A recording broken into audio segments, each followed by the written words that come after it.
Thiruvananthapuram വഞ്ചിയൂരിൽ road അടച്ച് CPM area സമ്മേളനം നടത്തിയതിൽ വിചിത്ര ന്യായീകരണവുമായി പാർട്ടി പോളിറ്റ് ബ്യൂറോ അംഗം എ വിജയരാഘവൻ. ഗതാഗതം തടസ്സപ്പെട്ടതിൽ എല്ലാവരും കൂടി കാറിൽ പോകേണ്ട കാര്യമുണ്ടോ, നടന്നു പോയാൽ പോരെ എന്നായിരുന്നു എ വിജയരാഘവന്റെ ചോദ്യം. കാറുള്ളവർ കാറിൽ പോകുന്നത് പോലെ പാവപ്പെട്ടവർക്ക് ജാഥ നടത്താനും അവകാശം അനുവദിച്ചു നൽകണമെന്നും എ വിജയരാഘവൻ ആവശ്യപ്പെട്ടു. പാർട്ടിയുടെ സമ്മേളനത്തിൽ ഇരിക്കുന്നത് ഞങ്ങളുടെ പാർട്ടിക്ക് ഒരു പോറലേൽക്കാതെ കാത്തു രക്ഷിക്കേണ്ടത് ഈ നാടിന്റെ ആവശ്യമാണെന്ന ഉറച്ച വിശ്വാസത്തോടെ ദുർബലരോടുള്ള പ്രതിബദ്ധതയിൽ പാർട്ടി പ്രവർത്തിക്കുക. അങ്ങനത്തെ കമ്മ്യൂണിസ്റ്റ് പാർട്ടിയുടെ സമ്മേളനത്തിന്റെ ആവശ്യമായ ചർച്ചയും കാര്യങ്ങളും ഒക്കെ നടക്കും.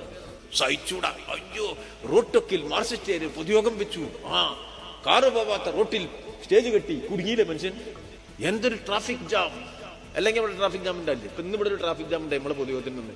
10 കാർ പോകാൻ എത്ര സ്ഥലം വേണമെന്ന് ആലോചിച്ച് നോക്കിയാൽ അത് ആരും പറയുന്നില്ല. ഇവരെല്ലാവരും കൂടി കാർ പോകേണ്ട കാര്യമുണ്ട്, നടന്നു പോയപ്പോൾ പാർട്ടിയുടെ.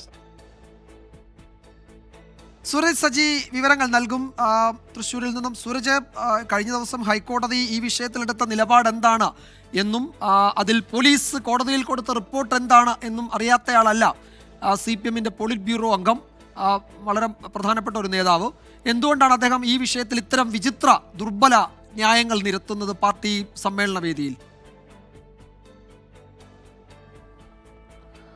ജൂമർ, ഹൈക്കോടതി അടക്കം ഈ വിഷയത്തിൽ കടുത്ത നിലപാടെടുക്കുമ്പോഴാണ് CPMന്റെ പോളിറ്റ് ബ്യൂറോ അംഗമായിട്ടുള്ള വിജയരാഘവൻ ഈ സംഭവത്തെ ന്യായീകരിച്ചുകൊണ്ട് രംഗത്തെത്തുന്നത്. തിരുവനന്തപുരത്ത് CPM റോഡ് കയ്യേറി വേദി നിർമ്മിക്കുകയും പിന്നീട് അവിടെ ഈ റോഡടക്കം അടച്ചിട്ടുകൊണ്ട് ഈ സമ്മേളനം നടത്തിയ സംഭവത്തിലാണ്, ഒരു വരി ഗതാഗതം സ്തംഭിച്ചുകൊണ്ട് നടത്തിയ സമ്മേളനത്തിലാണ് ഇപ്പോൾ വിചിത്ര ന്യായീകരണവുമായി വിജയരാഘവൻ രംഗത്തെത്തിയിരിക്കുന്നത്. കുന്നംകുളത്ത് നടന്ന CPMന്റെ ഏരിയ സമ്മേളനത്തിന്റെ ഭാഗമായുള്ള പൊതുസമ്മേളനത്തിലാണ് ഇത്തരത്തിൽ ന്യായീകരണം ഉയർത്തിയത്. എല്ലാവരും കൂടി എന്തിനാണ് ഈ കാറിൽ പോകേണ്ട കാര്യം എന്നാണ് അദ്ദേഹം ചോദിക്കുന്നത്.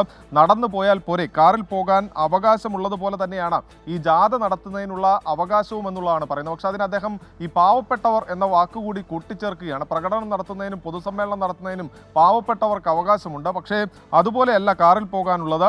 എല്ലാവരും കൂടി ഒരു കാറിൽ പോകേണ്ട ആവശ്യമില്ല. 25 കാർ പോകുമ്പോൾ 25 പേർ മാത്രമാണ് പോകുന്നത്. അതോടൊപ്പം തന്നെ അദ്ദേഹത്തിന്റെ ഭാഗത്തു നിന്നൊരു വഴിവിട്ട പരാമർശം കൂടി ഉണ്ടായിട്ടുണ്ട്. അമ്മായിയമ്മയെ കാണാൻ പോകുന്നതിന് വരെ കാർ ഉപയോഗിക്കുന്ന ആളുകളുണ്ട്, സല്ലപിച്ച് വർത്താനം പറയുകയാണ് എന്ന് തുടങ്ങി ഈ സമ്മേളനത്തെ ന്യായീകരിക്കുന്ന തരത്തിലേക്ക്, അല്ലെങ്കിൽ ഈ റോഡ് കയ്യേറി വേദി നിർമ്മിച്ച സംഭവത്തെ അങ്ങേയറ്റം ന്യായീകരിക്കുന്ന ഒരു പ്രവൃത്തിയാണ് CPMന്റെ മുതിർന്ന നേതാവിന്റെ ഭാഗത്തു നിന്നുണ്ടായിരിക്കുന്നത്. വിജയകുമാർ, യെസ്, റോഡിൽ കുഴി ഉണ്ടാക്കിയാണോ പന്തലിട്ടത്? അങ്ങനെയാണെങ്കിൽ അത് വേറെ കേസാകുമെന്ന മുന്നറിയിപ്പ് കഴിഞ്ഞ ദിവസമാണ് ഹൈക്കോടതി നൽകിയത്. അതിനൊക്കെ തൊട്ടു പിന്നാലെയാണ് ഇത്തരം വിചിത്ര ന്യായീകരണവുമായി CPMന്റെ പോളിറ്റ് ബ്യൂറോ അംഗം ഈ വിഷയത്തിൽ രംഗത്ത് വന്നത്. സൂരജ് സജിയാണ് വിവരങ്ങൾ നൽകിയത് തൃശ്ശൂരിൽ നിന്ന്.